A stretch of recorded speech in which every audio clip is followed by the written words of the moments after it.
Oof! Yo! Good day guys, and ito po muli si Daddy Bean and maligayang pagbabalik sa Daddy Bean channel. Panoorin muna natin ito at para makita natin yung nangyari and ipapaliwanag natin kung ano talaga yung posibleng nangyari dito. No? Check natin. Tinanggal ko na yung music. Maka-copyright tayo. So dito, binabaklas niya yung isang uri ng, I think, iPhone ito. No? And dito sa part na to, hindi ko sure kung pwede kong palakihin. Ayan, biglang may lumabas na linya. Ayun. Napakasamang pangyayari niyan, guys. Isa sa mga pinakaayaw natin mangyari yan. Bakit? Unang-una na yung piyesa. Kung iPhone yan at mataas yung model, napakamahal na yan guys. Pinakamababa mo siguro dyan, swerte mo na mga 15,000. So kaya isa sa mga pinakaiwasan natin yung makadali o may tawag dito sa amin yung parang masasabugan ka ng ganitong issue. Pero may mali dun sa ginawa niya. Hindi ko naman sinasabi na sobrang mali, no. May mga phones na pwede mong gawin 'yun. Pero dito sa mga ganitong phone, I think mas maingat dapat and may proper tools. Kung sakali na hindi ka sanay sa ganitong procedure, posibleng madali mo talaga. Although talagang may mga pangyayari na hindi mo inaasahan, kahit sanay ka na, pwede ka pa rin magkamali, no? Kahit sinong professional pwede ring magkamali, no? So, itong video na to ay may sinasabi rin siya dito sa taas, no? And isa ito sa mga common, no, na masabi natin na ewan ko ba. Sige, basahin na lang natin. Ito, kakilala. Papalit battery, baka pwedeng 200 na lang yung labor. Magkakilala naman tayo. Sa totoo lang, kung halimbawa ako ang o-offeran ng ganito, 200 ang labor para lang dyan sa pagpapalit daw ng battery sa mga matataas na uri ng iPhone, hindi ko gagawin. Bakit? Sobrang tindi naman nung sugal na yun. Hindi ka lang naman basta-basta magpapalit ng battery. Hindi yan kagaya nung mga old phones, yung mga removable batteries na bubuksan mo lang yung likod, then lagay mo yung battery, tapos na. Ang mga cellphone ngayon, usually, nasa loob yung battery, unremovable. So, unang-una mong iisipin, kapag tumanggap ka ng ganito is, yung hirap, and kailangan may skill ka, sobrang technical ng pagpapalit ng battery nito. May tamang tools, no? Tamang knowledge, pinaka-importante kung paano siya babaklasin. Actually, yung tools na ginagamit sa mga ganito, yung clip, parang clip siya na ganyan, no? Pagkatanggal mo ng tornilyo sa ilalim, may tornilyo yan guys, dito sa area na to. Sa mga iPhones, dyan sa area na yan, may tornilyo siya sa ilalim. So, tatanggalin mo muna yon, then subukan mong, since may adhesive siya sa paligid ng LCD para sa waterproofing or splash proofing, kailangan initan mo rin yun or nilalagyan nila ng konting solution, parang liquid na pero ayoko nun. Pag minsan natatakot ako doon sa solution ng mga ganun, yung liquid solution para lumambot.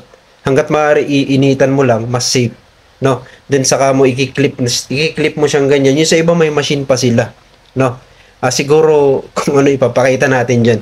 May machine sila pang tanggal, no? Parang plancha. Tapos kusang inaangat yung LCD.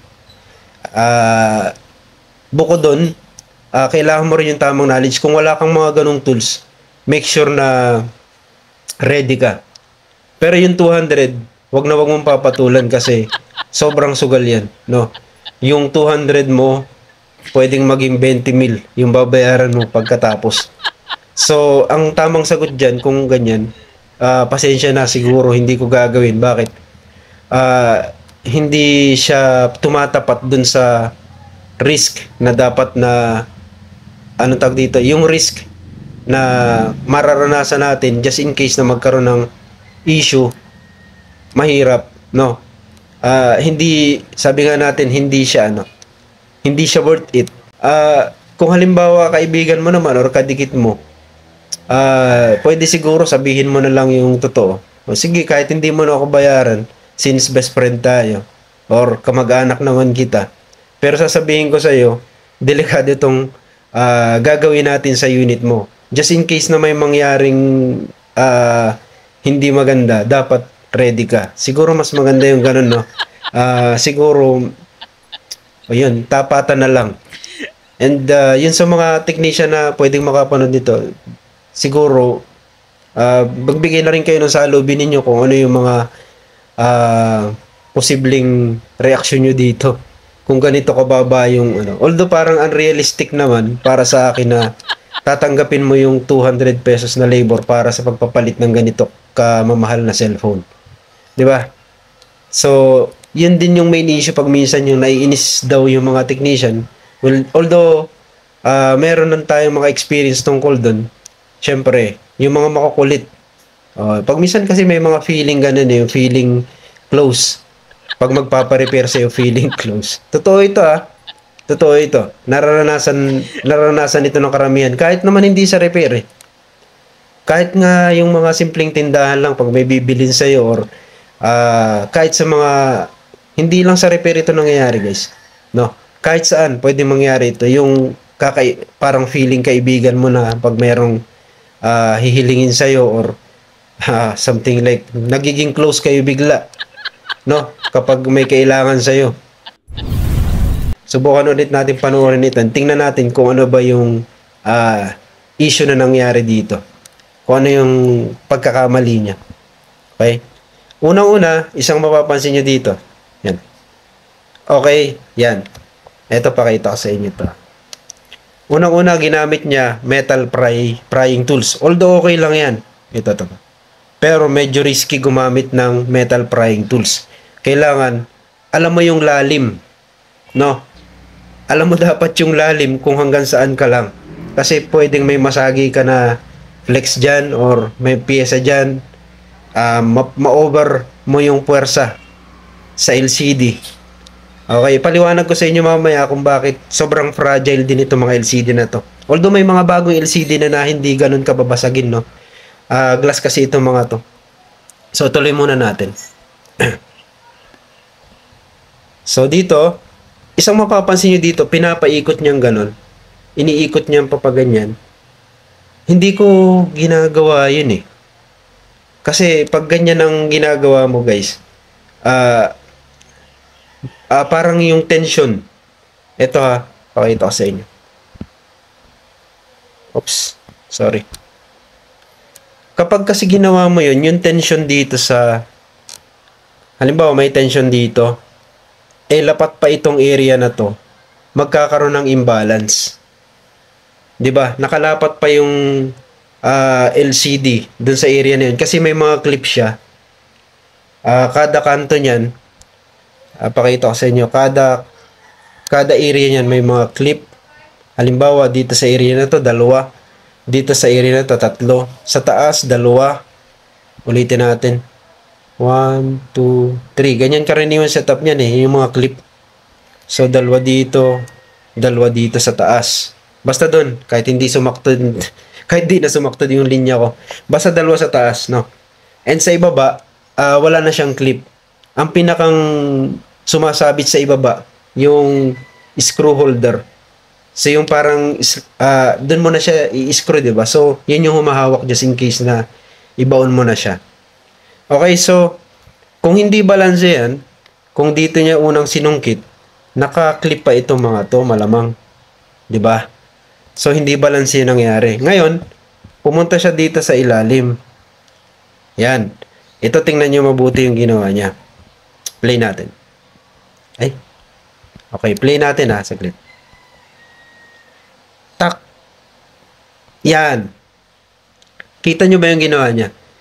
Ang ginawa niya, guys, eto kung nakaklip pa rin dun sa mga itinuro natin at ginanan niya si LCD ng prying tool, no, na metal, posibleng nag-bend yung LCD niya ng hindi nandun siya sa medyo extreme. Kasi yung konting bend lang niya, na sa kanya yun. Medyo sensitive kasi yung mga LCD na yan. Kasi nga glass sila. No, tapos meron pa siyang tinatawag na bonding. Yung pinakang connection, yung flex connector, nakabond yan doon sa mismong LCD. And glass na yun. Kasi manipis na glass yun tapos nakabond siya. Pag sinilip mo siya sa microscope, maliliit siya na connector na hindi naman siya nakahinang, parang nakadikit. Kaya ang tawag doon, bond, hindi solder. No? Siguro may nakita na kayong ganun. Yung nile-laser lang siya. Mainit na ilaw yung ginagamit. No? So, tingin ko, doon sa ginawa niya, pwedeng nagkaroon ng pressure doon sa LCD, which is nag-cause ng linya. Kung hindi naman nagkaroon ng crack doon sa LCD, pwedeng bumalik pa rin sa dati yan. Oo, pwede. Pwede pa rin bumalik sa dati kung magdidikit ulit yung bond na natanggal.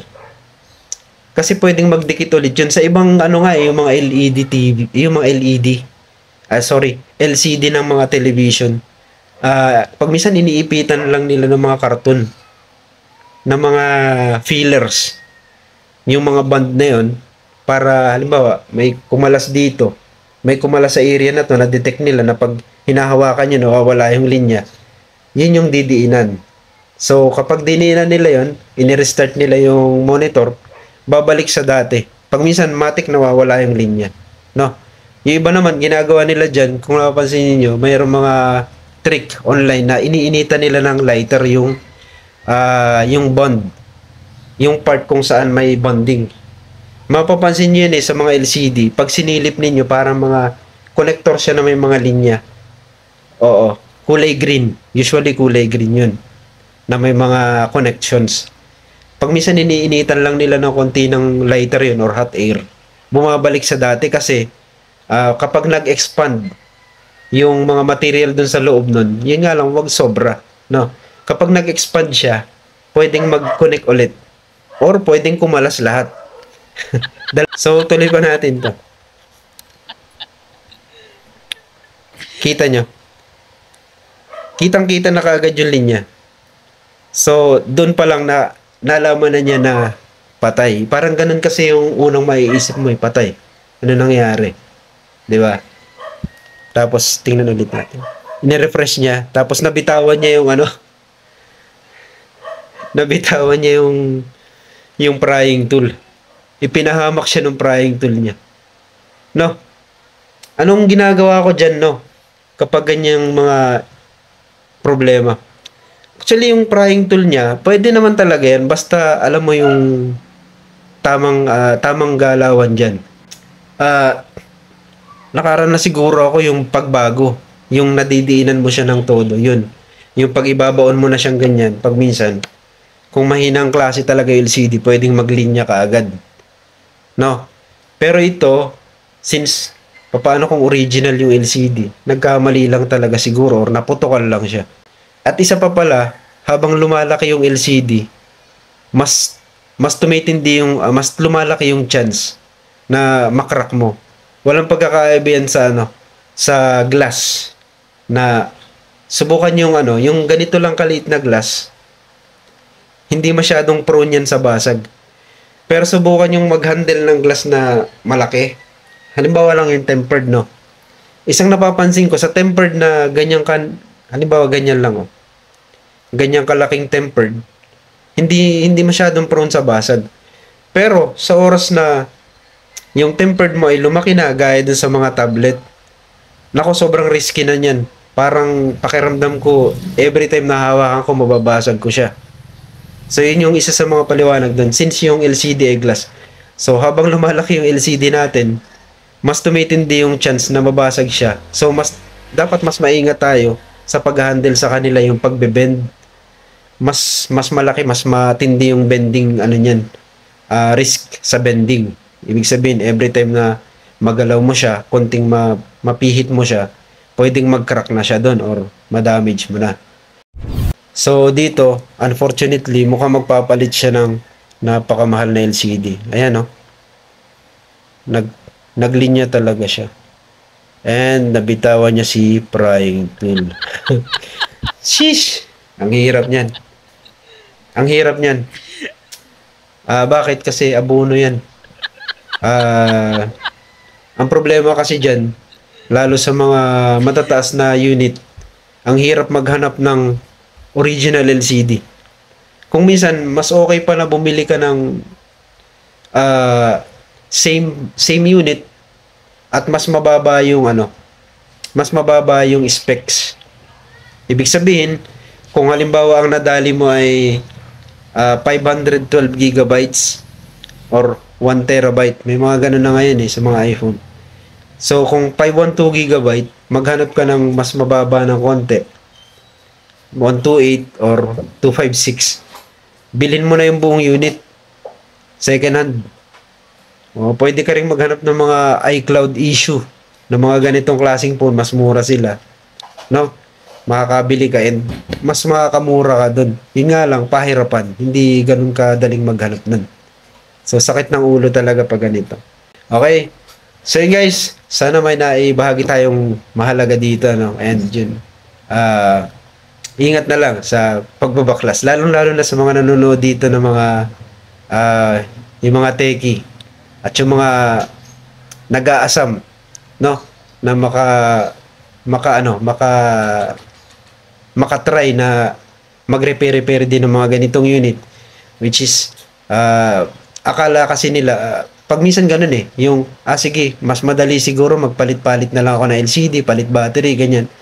Pero ang totoo, pag minsan hindi lahat madali. Pwede kang pumili, pero hindi lahat madali. Ibig sabihin, kung ayaw mo ng mga ganitong katitinding problema, wag mong susubukan na, kung hindi kaya ng dibdib mo, wag mong susubukan na gumawa ng mga phones na sobrang tataas ng maintenance. Ibig sabihin, mataas yung presyo ng mga LCD. Alamin mo muna. At saka yung mga pyesa, alamin mo muna. Isa pa pala may dadagdag ako. Isa pa palang problema sa mga bagong phones ngayon, katulad dito sa iPhone, no? I mean, sa iPhone lang halos ito. May mga pagkakataon or sa panahon ngayon na yung mga bagong phone ni Apple ay yung mga parts niya, hindi mo na basta-basta pwedeng palitan agad-agad. Okay, meron silang identification per parts. Ibig sabihin, pag pinalitin mo sa LCD, hindi niya kaagad kikilalanin yun. May mga nakita akong procedure, kailangan mo pang tanggalin si chipset. May chipset na yung kanilang LCD. Usually naman sa mga LCD, lagi may chipset yan. Pero yung sa kanila, kailangan mo daw ilipat. Although hindi pa rin nare-resolve nun yung lahat ng issue. No? And sana tanggalin na ni Apple yun, no? Para hindi naman sobrang hirap dun sa mga owners na gustong ipa-repair yung mga cellphone nila. At sa mga technician naman kasi, pag minsan kami hindi na namin pinipili na pumasok doon. Bakit? Bukod sa mahal yung LCD, isipin nyo, bibili ka ng LCD na sobrang mahal, tapos bubunutin mo yung IC doon at ipapalit mo yung sa original. Sobrang risky na nun. So, kung halimbawa magkamali ka, one time lang na sumabla yan, pwedeng wala na lahat. As in, lugi. So, mahirap, no? Sana tanggalin na rin nila ni Apple. Although may dahilan sila siguro, no? Halos ayaw na nilang magkaroon ng mga replacement. Pine-prevent nila yung mga shops. Wala silang ibinebentang original parts Ayaw na nila nun. No? Usually na makikita nyo dyan aftermarket, kaya nga hindi siya match. Halos pag minsan hindi siya match dun sa mismong unit.